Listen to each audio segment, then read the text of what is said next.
Okay, so I am not exactly sure how to even start something like this. I never really imagined that I would be somebody that would need to um, do something like this. But anyways, I am pretty sure by now everyone has seen the news about the trademark of astrocartography being done by a person who lives in France and has successfully trademarked the term astrocartography in France and is currently trying to trademark it in the greater Europe area. So obviously I live in Ireland, so I'm affected by this as well. I found out about the trademarks, like most of us, through a post on Helena Woods' account, I think last week Tuesday, during that lovely Mars-Pluto square.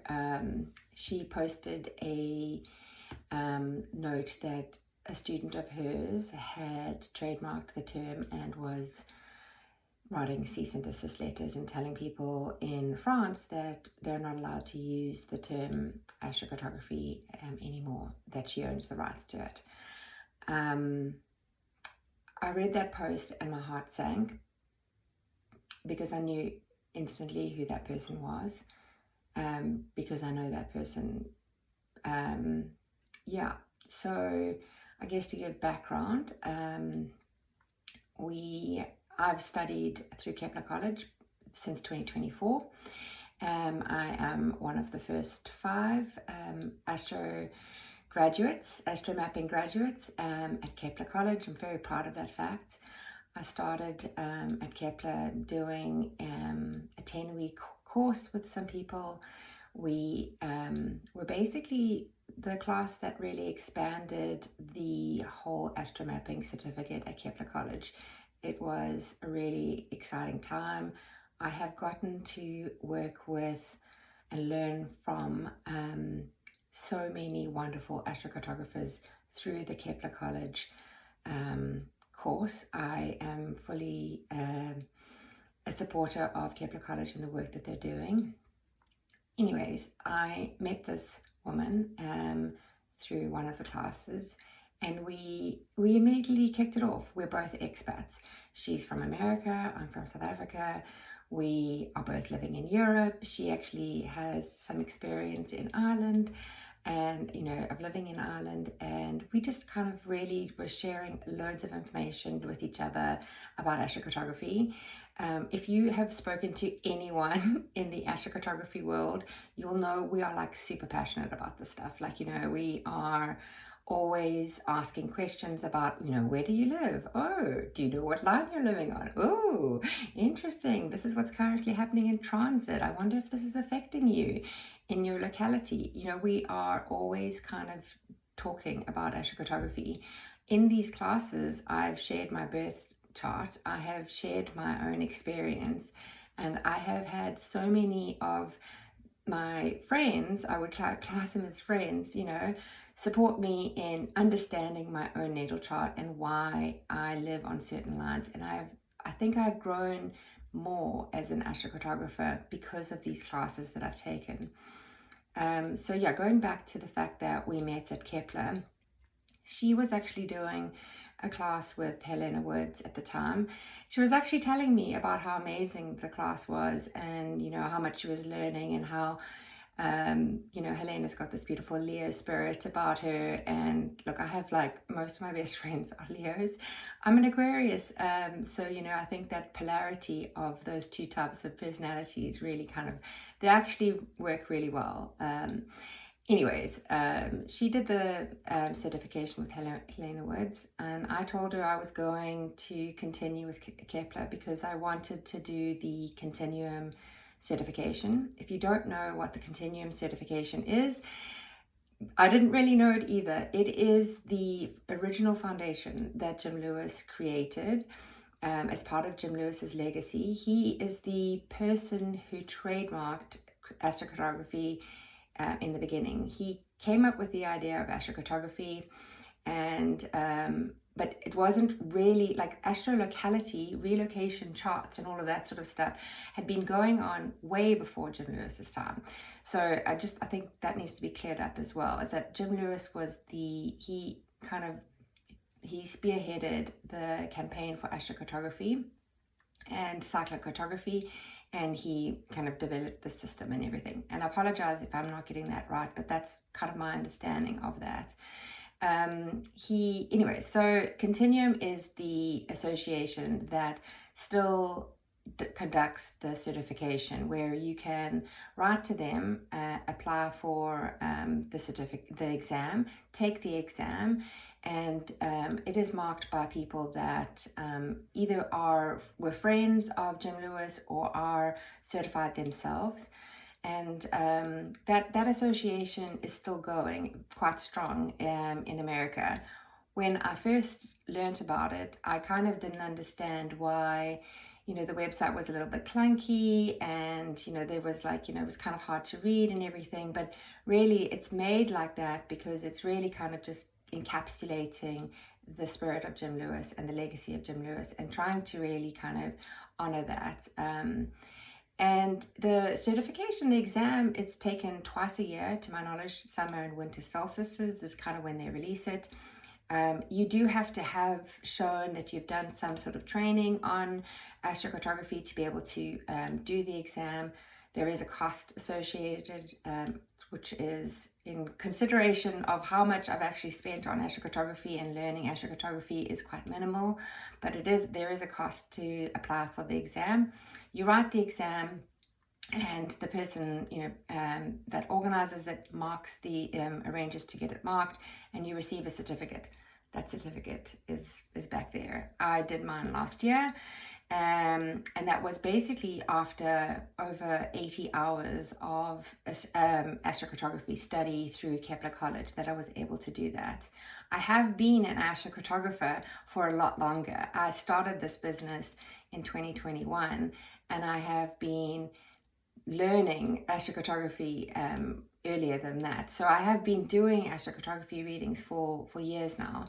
I think that my clients will know my true character and integrity, and how much I value and honor and hold space for their readings. And that really is the thing that I'm trying to do in my own practice of astrocartography. Through doing all of this extra study and learning the astronomy of astrocartography with Cindy and Joseph, by learning the psychology approach to astrocartography with Maya Lewis, by learning about asteroids, and I'm so obsessed with asteroids at the moment, through Ariel Gutman. These are all huge names that are in the astrocartography space, and I'm just so grateful that they have continued to teach us all about astrocartography. I'm completely going, on a tangent here about astrocartography, but I just kind of wanted to give that background information of what Continuum is and the Jim Lewis legacy, because there are a few people that are diehard Jim Lewis fans, and there are a few people that would say that you can't use the term astrocartography without being certified by Continuum. And I think in the past that might have been true, but to my knowledge, the term astrocartography is so widely used now that anyone is, and everyone in this space is using it. It's kind of really, it's almost it's a technique, right? So it's very hard to actually say, I'm doing an astrocartography reading without saying astrocartography. I'm doing an astromapping reading. Yes, we understand that astrocartography is one part of astromapping, and one part of relocation astrology, and one part of locational astrology is astrocartography. There are other, obviously, techniques that you could potentially look at that would be called something different, but astrocartography as a word, is a term. It's widely used, and I fully support that anyone and everyone should be able to use this term. You don't need to be certified. It would be great if you were certified with Continuum, because I think it validates your training and learning. And it is a very, there is a really nice way of establishing yourself in the community by honoring the people that have done this prior to you. So this person, I'm going to mention her name now, is her name is Christine, because it's widely known.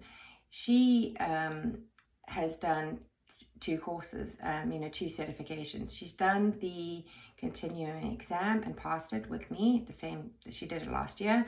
She's also done the certification with Helena Woods. She's also done the Kepler College certification. So she is well, trained in terms of all of these avenues that she's tried to seek out information through, learning about astrocartography. She approached me earlier this year, and I might get the dates wrong, but it was earlier this year. I was about to move house. So yeah, it was around January, February. And she contacted me about a interview series that she was doing on her website.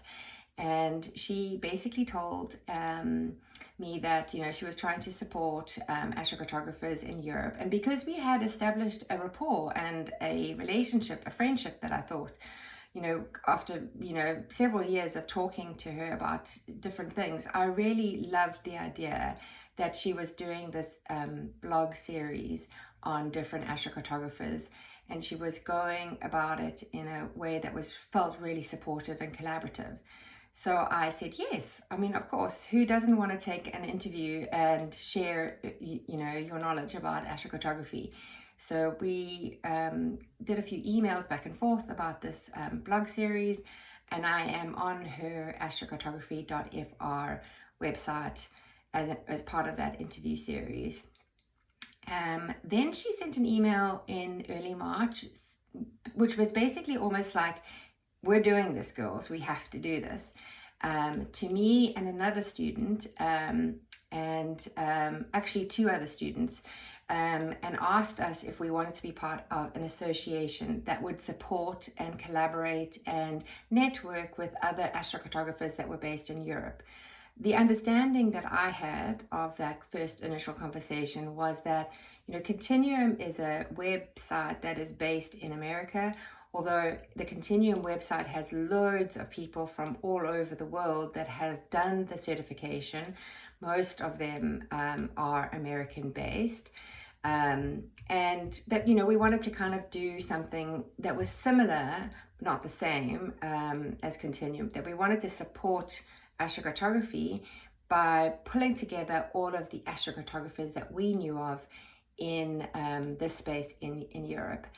And I have been really fortunate to meet a few astrocartographers that I would hold at high regard for their knowledge and the work that they do. And I'm not going to name any of those names, but I have loads of friends in this space in astrocartography that I've met at different conferences that I've attended in the UK, and that I have met online. And if you know me, I do message via DM quite a lot to a lot of them, and so I was really excited about it. The one girl that was part of our sort of Kepler graduate, she pulled out, and that was due to personal reasons, and she just said she wasn't available to be part of the association. So it was just me and another woman who is based in Germany and is very well known and established in the German community as a very successful astrologer and astrocartographer. She's got a lot of background in writing research articles and journalism, and really finding lots of information about astrocartography and sharing her knowledge in Germany. And I'm obviously based in Ireland, and Christine is based in France. And so the 3 of us established an association that was titled the European Astrocartographer Association, the EAA. And there is a website up. It happened very quickly, if I'm really honest. I am a working mom. First and foremost, I'm a mom. I have a daughter. I volunteer at another association.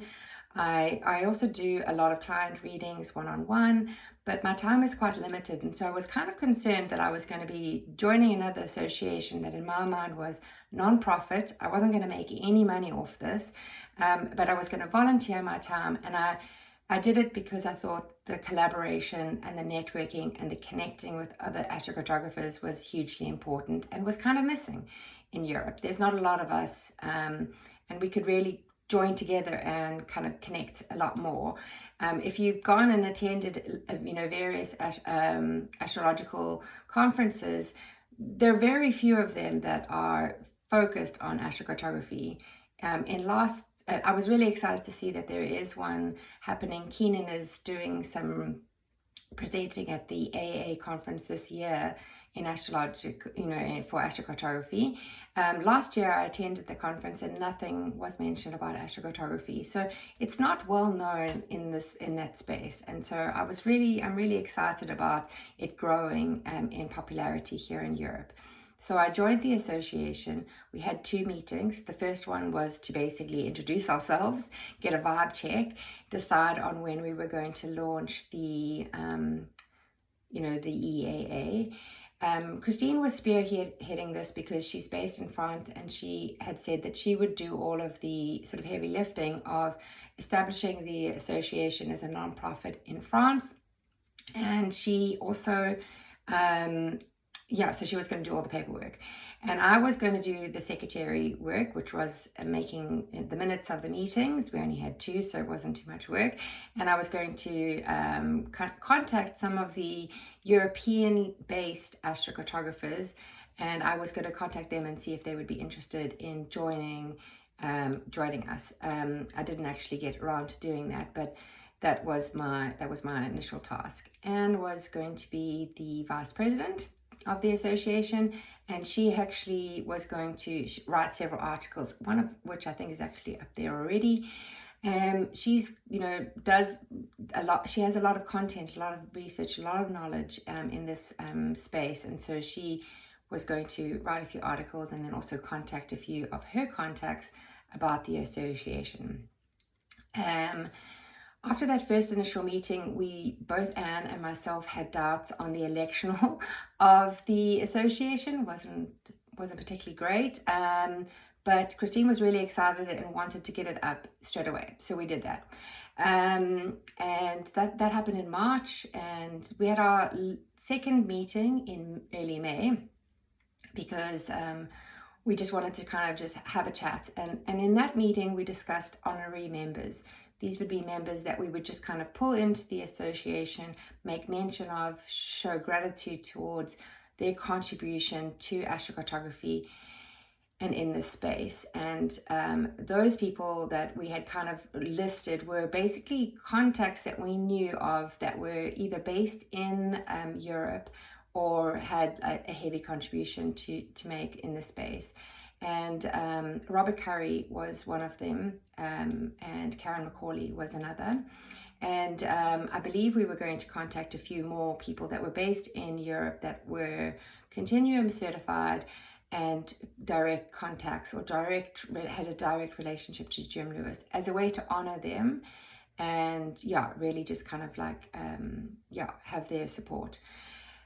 I obviously didn't know about the trademark, and when I found out about the trademark, I reached out to Christine and I said to her, have you seen this post from Helena? Is it true?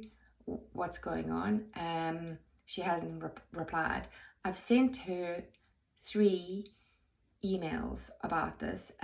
The first one was about asking her for clarity, because I really did value her perspective, her input, because in my mind and from my own speculation and from now over a week of thinking about this, I believe she is of the opinion that the Continuum certification is the gold standard, and that the astrocartographers that she may have been sending to legal notices to were not Continuum certified. No, I can't verify that because I haven't spoken to her and she has not replied to me. I'm not sure if that's the case, if that's what she's done. In any way, no one really has made her this, this person to do this.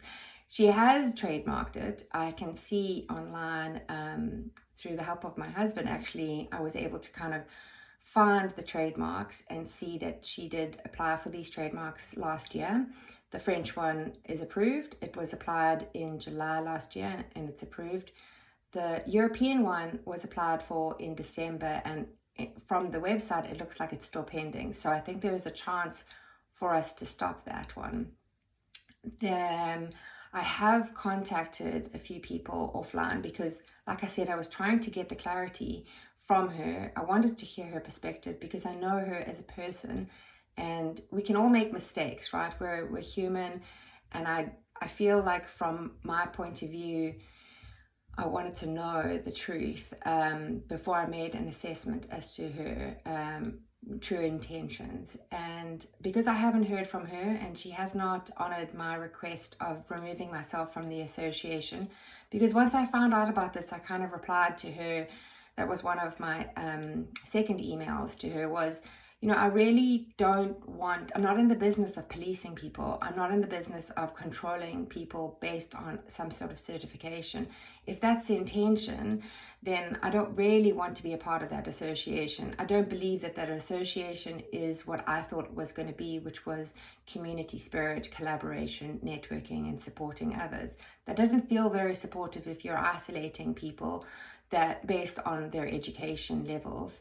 You know, some of us are lifelong students. I myself consider myself a lifelong student. I will continue to learn and learn from others as long as they are willing to offer those, you know, those courses. I want to sign up to all of them and learn from people that have been doing this for, you know, their whole lives. So that was the second email. The third email was actually a little bit more empathetic. I had a moment where I was just like, you know, what she must be feeling like having made this decision to trademark it is a very Capricorn business mindset type of strategy. You know, she was thinking long term. She saw a gap in the market. She saw that this trademark didn't, you know, wasn't around in Europe, and she seized an opportunity that she thought was a good idea. I think her intentions were genuine. I do think she was trying to do it for the good of the legacy of astrocartography, of making sure that it sits at a high standard and professionalism and all of that. How she's gone about this is a little bit more deceptive for me, and I struggle with it because she never told me or Anne, who were part of this association, that was her intention. She never told us about the trademarks, or that she was doing these trademarks, or that she was sending cease and desist letters to others. And had I known or Anne known, we would never have supported that, and I don't support that now. So she hasn't responded. This is the longest message you will ever see from me. She hasn't responded, and she has left me on unread. So I don't know what my next steps are, because the website still exists. I'm talking about the European Astrocartographer Association. It still exists. My name is still mentioned there. And I think my concern is my reputation with my peers. So people that I value and respect in this space, in this industry, other astrocartographers are potentially making assumptions that I am part of this trademark issue. And I want to really say that I'm not in any way. I do not support the trademark at all. I have signed both petitions. There's one from the AA, the Astrological Association. They have a petition running. It's got over 8,000 names on that, which is fantastic. And we also have there's also a trademark petition for France, specifically a change.org link that is also gaining traction, and a lot of people have signed that as well. If we can sign these petitions, I think it's important. My hope is that Christine will come and make a public announcement, and she'll honor the request for me and the others to be removed from the EAA website. She will potentially offer a statement about what her true intentions were, and that she will, you know, stop actually, what is the word? I don't even know the legal term of, you know, stop the cease and desist letters and stop, you know, trying to trademark or own these terms. if there's a way for her to cancel or revoke these trademark rights, that would be amazing. I don't know. But at the very least, stop trying to control others and stop sending the mails saying don't use the word astrocartography. I am not going to stop using the word astrocartography. I think it'd be very hard to do the business that I do without using that term. And so, yeah, I'm going to carry on using astrocartography. I can't see how she can really go after all of us if we were to continue using that term. So anyways, this is the longest message, and it's really just, I'm just trying to offer background and context and my own personal experience. Christine's a lovely, lovely person. I have enjoyed the conversations we've had. I know she's passionate about astrocartography. She is a person, she's a human. She has made an incredibly big mistake, and I feel for her. Really, on a deep level, I feel for her, because I don't think she fully realized how many people would be against her actions. And I don't think she fully realized how many people use the term astrocartography that, should be allowed to use that term.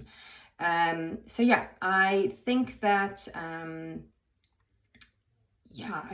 I think we need to give her some grace.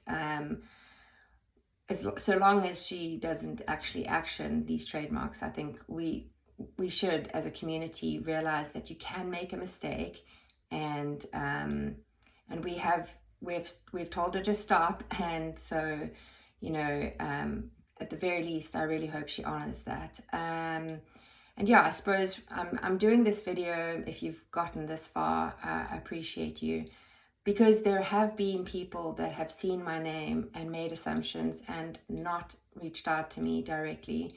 I really want to say, I was not part of this trademark idea. The idea about the association, in my mind, is a good one still. I still think the collaboration, the networking, the connecting with other astrocartographers in this space in Europe is a good idea. I'm sad that association probably won't be able to survive this, because it's unlikely that anyone would want to join an association with such a sort of tainted image already.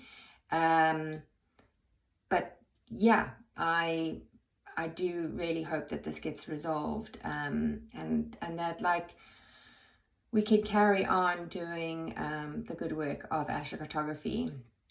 And maybe in a later post, I will share the astrocartography for myself in terms of what was currently happening and these locations that were sort of impacted. Anyways, I'm signing off now, and I just wanted everyone to kind of know my standpoint, because if Christine doesn't remove me from the website, you will see my name there, and I just want everyone to be aware of my own opinion and my own viewpoint on this. I'm sending love to everyone, including Christine, and I really do value this work that we do, and I do hope that we can find a good solution for everyone, and that involves allowing everyone to use the word astrocartography. Okay, bye.